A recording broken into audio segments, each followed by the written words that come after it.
السلام علیکم ورحمۃ اللہ وبرکاتہ۔ میں ہوں سید عبدالوہاب شرازی اور آپ دیکھ رہے ہیں نکتہ گائیڈنس چینل۔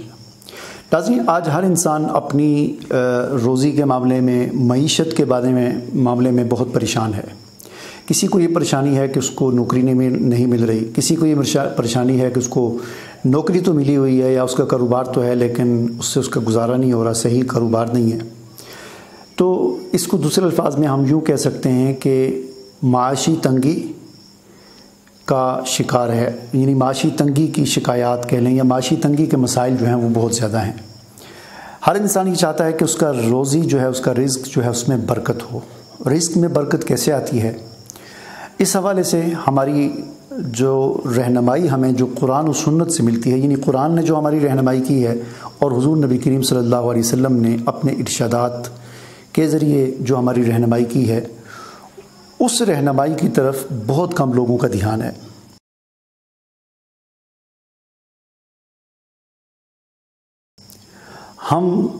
آپ لوگ یوٹیوب پر، گوگل پر یا کتابوں کے اندر اس چیز کو سرچ کرتے ہیں، تلاش کرتے ہیں کہ رزق میں برکت کیسے ہوگی، لیکن بہت کم لوگ ہیں کہ جو اس بات کو قرآن میں تلاش کرنے کی کوشش کریں۔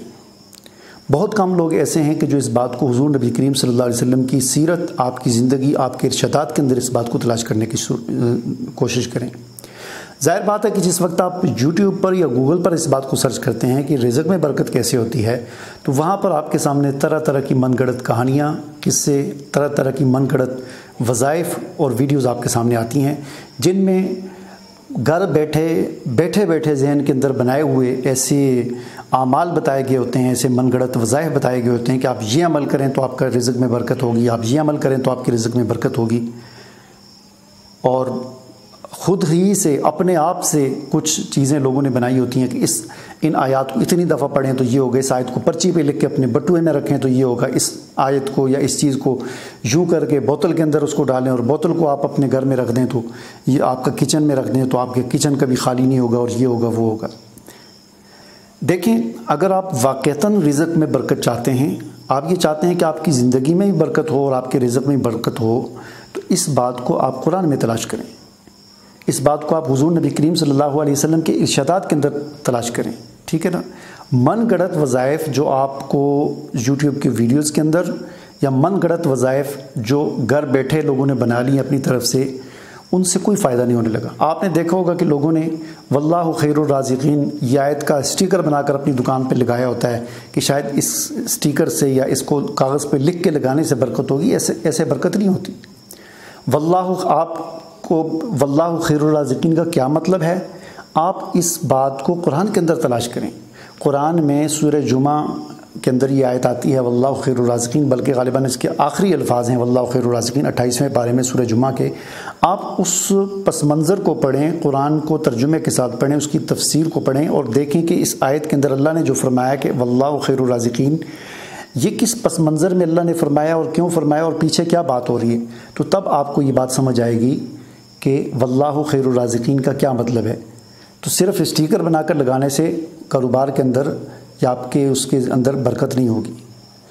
اس آیت کے اندر واللہ خیر الرازقین کے اندر اللہ تعالیٰ نے خلاصے کے طور پر میں اگر آپ کو بتاؤں تو اس آیت کے اندر یہ چیز بیان کی گئی ہے کہ کچھ لوگ حضور نبی کریم صلی اللہ علیہ وسلم کی جمعہ کا جو خطبہ ہو رہا تھا اس کو چھوڑ کر باہر جو اسی وقت ایک قافلہ آ گیا تھا اور اس قافلے کے اندر خرید و فروخت کے اندر لگ گئے تھے، اور حضور نبی کریم صلی اللہ علیہ وسلم کا جو خطبہ تھا، یعنی جس کے اندر آپ قرآن و سنت بیان کر رہے تھے، آپ اللہ کے ارشادات کو بیان کر رہے تھے، اس چیز کو، یعنی دوسرے الفاظ میں ہم یوں کہہ سکتے ہیں کہ دین کی باتوں کو چھوڑ کر اس طرف چلے گئے، کاروبار کی طرف چلے گئے، تو اس وقت اللہ تعالیٰ نے یہ آیات نازل فرمائی اور اس میں اور باتیں بھی ارشاد فرمائی، تنبیہ فرمائی، اور آخر میں یہ عقیدہ سمجھایا کہ رزق دینے والی ذات اللہ کی ہے۔ یہ قافلہ، یہ کاروبار، یہ مارکیٹ، یہ بازار، یہ دکان، یہ دفتر، یہ نوکری، ان چیزوں سے رزق نہیں حاصل ہوتا، رزق اللہ کی ذات دینے والی ہے، لہٰذا تمہارا بھروسہ اللہ کی ذات پر ہونا چاہیے۔ تو اس یقین کو پختہ کرنے کے لیے واللہ خیر الرازقین اللہ تعالیٰ نے ارشاد فرمایا، لیکن ہم اس بات کو بھول گئے۔ ہم نے کہا بس یہ آیت لکھ کر ہم نے رکھی۔ ابھی کچھ دن پہلے کی بات ہے، میں کہیں سفر پر جا رہا تھا اور بس اڈے پر گیا تو وہاں پر ظاہر ہے بس اڈے میں آپ کو پتہ دکانیں ہوتی ہیں، دکان میں کوئی چیز لینے چلا گیا، کوئی تھوڑی سی، میں نے کہا چلے سفر میں کھانے کے لیے، تو میری اس طرح کی عادت نہیں ہوتی زیادہ بحث کرنے کی، لیکن اور لوگ بھی وہاں پر لے رہے تھے. تو ایک آدمی نے کوئی چیز لی، پتہ نہیں بسکٹ وغیرہ کوئی چیز لی، تو اس پر قیمت لکھی ہوئی تھی. ظاہر ہے بسکٹ جو ہوتے ہیں عام طور پر پیکٹ جو ہوتے ہیں ان پر قیمت لکھی ہوتی ہے 15 روپے 20 روپے یا جو بھی. تو دکاندار نے مثلا 20 روپے لکھی ہوئی تھی تو اس نے کہا 25 روپے. تو وہ آدمی نے کہا کہ بھائی اوپر 20 روپے لکھے ہوئے ہیں اور 20 روپے کے ویسے ہر جگہ 20 روپے کے ہی ملتے ہیں، آپ 25 کے کیوں دے رہے ہیں؟ تو وہ آگے سے کہنے لگا، دکاندار کہنے لگا اگر آپ کو قیمتوں کی اتنی زیادہ فکر ہے تو آپ کو ملک کا وزیر اعظم ہونا چاہیے، عمران خان کو ہٹا کر آپ کو وہاں پر لگا دینا چاہیے. یعنی اس آدمی نے، دکاندار نے اس پر طنز کیا اور کہا لینے ہے تو لو، نہیں تو جاؤ یہاں سے. بہرحال میں نے کچھ چیزیں لیں اور میں نے دیکھا وہ بھی چیزیں اس نے مہنگی دیں، جن پر قیمت لکھی ہوئی تھی وہ ان سے 5-10 روپے مہنگی، اور جن پر قیمت نہیں لکھی ہوئی تھی وہ دگنا قیمت پر بیچ رہا تھا.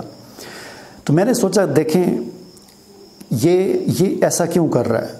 یہ اس لیے کر رہا ہے کہ اس کا خیال یہ ہے کہ میں 20 روپے والی چیز 25 یا 30 میں بیچوں گا تو میری آمدن زیادہ ہوگی. حالانکہ ایک مسلمان کو بحیثیت مسلمان یہ عقیدہ، یہ چیز اپنے ذہن میں بٹھا دینی چاہیے کہ انسان کو رزق وہی ملتا ہے جو اس کے مقدر میں ہوتا ہے. ٹھیک ہے نا؟ انسان کو کیا؟ انسان کو روزی اور رزق وہی ملتا ہے جو اس کے مقدر میں ہوتا ہے. لیکن انسان جلد بازی کر کے، دھوکہ دہی کر کے، کرپشن کر کے، فراڈ کر کے، لوٹ مار کر کے، دوسرے لوگوں کو اذیت دے کر اپنا رزق حاصل کرتا ہے. یہ اپنا ہی رزق ہوتا ہے اس کا. اس کو ایک مثال کے ذریعے، بلکہ ایک سچی مثال کے ذریعے، ایک سچے واقعے کے ضمن میں آپ کو یہ بات سمجھاتا ہوں کہ حضرت علی رضی اللہ تعالیٰ عنہ گھوڑے پر کہیں جا رہے تھے تو مسجد کے پاس سے گزرے. ان کا خیال ہوا کہ یہاں پر 2 رکعت نفل پڑھ لوں، نماز پڑھ لوں. تو وہ مسجد میں جب داخل ہونے لگے تو دروازے پر ایک آدمی کھڑا تھا، اپنا گھوڑا اس کے حوالے کیا، کہا کہ یار یہ 2-4 منٹ پکڑو، میں ذرا نماز پڑھ کے آتا ہوں. تو حضرت علی رضی اللہ تعالیٰ عنہ نماز پڑھنے کے اندر جا کر انہوں نے جو بھی 2 رکعت 4 رکعت جو بھی اپنی نماز پڑھی. نماز پڑھ کر جب واپس وہاں سے نکلنے لگے تو ان کے ذہن میں خیال آیا کہ جس آدمی کو میں گھوڑا دے کر باہر کھڑا کیا ہے وہ کوئی میرا ملازم تو ہے نہیں، بیچارے نے اتنی نیکی کی ہے، میں نماز پڑھ رہا تھا اتنی دیر گھوڑا لے کر کھڑا ہوا ہے، چلو اسے کچھ انعام دے دینا چاہیے، کوئی ہدیہ تحفہ دے دینا چاہیے. تو حضرت علی رضی اللہ تعالیٰ نے اپنے جیب میں ہاتھ ڈالا تو 2 درہم تھے. وہ 2 درہم انہوں نے نکالے اور اپنی مٹھی میں پکڑ کر باہر آئے، اس نیت سے کہ جو آدمی گھوڑا لے کر میرا باہر کھڑا ہے یہ 2 درہم میں اس کو دوں گا. باہر آئے تو دیکھا گھوڑا تو کھڑا ہے لیکن وہ آدمی بھی نہیں ہے، اور اس گھوڑے کے اوپر جو زین ہوتی ہے جس پر بیٹھتے ہیں وہ بھی کافی مہنگی، کاٹھی جسے کہتے ہیں، کافی مہنگی چیز ہوتی ہے، تو وہ بھی نہیں ہے. یعنی وہ آدمی گھوڑے کے اوپر سے وہ زین جو تھی وہ چرا کر بھاگ گیا. حضرت علی رضی اللہ تعالیٰ عنہ کے 2 درہم ہاتھ میں پکڑے ہوئے تھے. 2 درہم آج کل کے حساب سے کوئی 700-800 روپے یا 1000 روپے اس طرح بنتا ہے. تو وہ پکڑے ہوئے تھے تو دیکھا بندہ بھی نہیں اور زین بھی نہیں ہے. تو وہاں سے حضرت علی رضی اللہ عنہ کا چلو کوئی بات نہیں، بھاگ گیا چوری کر کے. تو آپ اب گھوڑے کو پکڑ کر بازار کی طرف گئے کہ چلیں بازار سے جا کر آپ اپنے گھوڑے کے لیے زین خریدیں گے پھر اوپر بیٹھیں گے. تو آگے دکان پہ گئے جہاں پر زینیں وغیرہ ملتی تھیں، وہاں پر گئے تو وہاں پر دیکھا آپ کی زین وہاں پر دکان پر پڑی ہوئی ہے. تو آپ نے پوچھا اس دکاندار سے کہ یہ کتنی کے بیچو گے؟ اس نے کہا کہ نہیں. آپ نے پوچھا کہ یہ کہاں سے آئی؟ تو اس نے کہا کہ ایک آدمی بیچ کر گیا ہے. تو آپ نے پوچھا کتنے کی بیچی ہے اس نے؟ تو دکاندار نے کہا کہ 2 درہم کی بیچی ہے. ٹھیک ہے. تو حضرت علی رضی اللہ تعالیٰ عنہ نے وہ مٹھی میں جو 2 درہم پکڑے ہوئے تھے وہ ایسے کیے اور فرمایا کہ 2 درہم اس آدمی کے مقدر میں تھے، یعنی اس کی روزی تھی، رزق تھا. تو اس نے صبر نہیں کیا. اگر یہ تھوڑی دیر صبر کر لیتا، چوری کر کے نہ بھاگتا تو 2 درہم اسے حلال طریقے سے مل جاتے، میں اسے دے دیتا. یہ اس کی روزی تھی 2 درہم. لیکن اس نے جلد بازی کی اور اپنی ہی روزی یعنی 2 درہم اس نے حرام طریقے سے چوری کر کے حاصل کیے. ٹھیک ہے. اس سے مجھے یقین ہے کہ انشاءاللہ آپ کو یہ جو میں نے مثال دی اس سے یہ بات سمجھ آ گئی ہوگی کہ ہمارا بھروسہ اور یقین اللہ کی ذات پر ہونا چاہیے، اور اس بات پر ہمارا یقین ہونا چاہیے کہ ہمیں روزی وہی ملتی ہے جو ہمارے مقدر میں ہوتی ہے. ہم 10 روپے والی چیز 20 روپے میں یا 100 والی چیز ہم 500 میں بیچ کر کوئی اضافی روزی نہیں حاصل کرتے، ہم اپنا ہی رزق حاصل کرتے ہیں.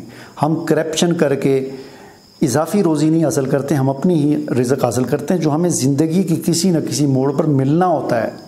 چور جو چوری کرتا ہے، کسی کی جیب کاٹتا ہے، ڈاکہ ڈالتا ہے، لاکھوں روپے لوٹتا ہے، تو وہ جو لاکھ روپیہ لوٹ کر وہ جو استعمال کرتا ہے وہ اپنا ہی رزق استعمال کر رہا ہوتا ہے لیکن حرام طریقے سے استعمال کر رہا ہوتا ہے. یہ یقین اگر ہمارے دلوں کے اندر بیٹھ جائے کہ ہم نے صبر کرنا ہے اور حلال طریقے سے روزی حاصل کرنی ہے تو ہمیں زندگی میں وہی ملے گا جو ہمارے مقدر میں ہے.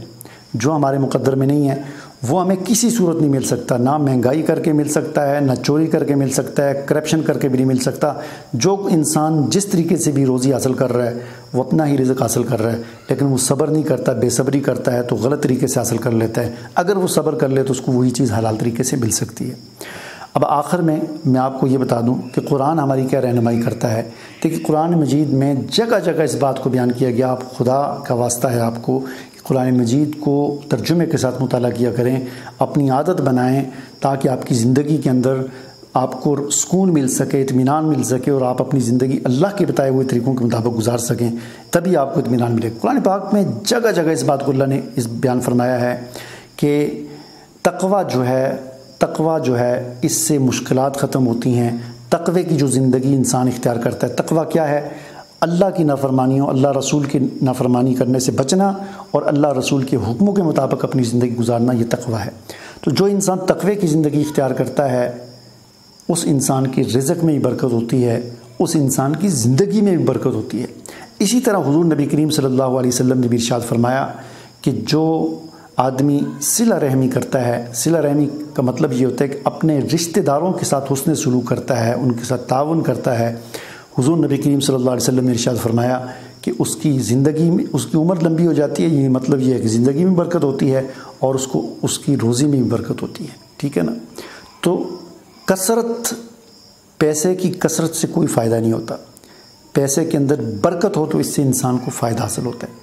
تو یہ ساری بات کرنے کا خلاصہ یہ ہے کہ ہم اپنا یقین اللہ کی ذات پر بٹھائیں کہ ہمیں جو ملے گا ہم جس طریقے سے بھی حاصل کر لیں، اس دنیا میں چھلانگے مار لیں، ہاتھ پاؤں مار لیں، جو مرضی کر لیں، ہمیں وہی ملتا ہے جو ہمارے مقدر میں ہوتا ہے۔ اور اگر ہم جلد بازی کر کے جب حاصل کرتے ہیں تو ہمیں وہ حرام طریقے سے ملتا ہے، لیکن اگر ہم صبر کر لیں تو وہی چیز جو ہمارا مقدر ہوتی ہے ہمیں حلال طریقے سے مل سکتی ہے۔ مجھے امید ہے کہ آپ کو بات سمجھ آ گئی ہوگی۔ مجھے اجازت دیجیے، اللہ حافظ۔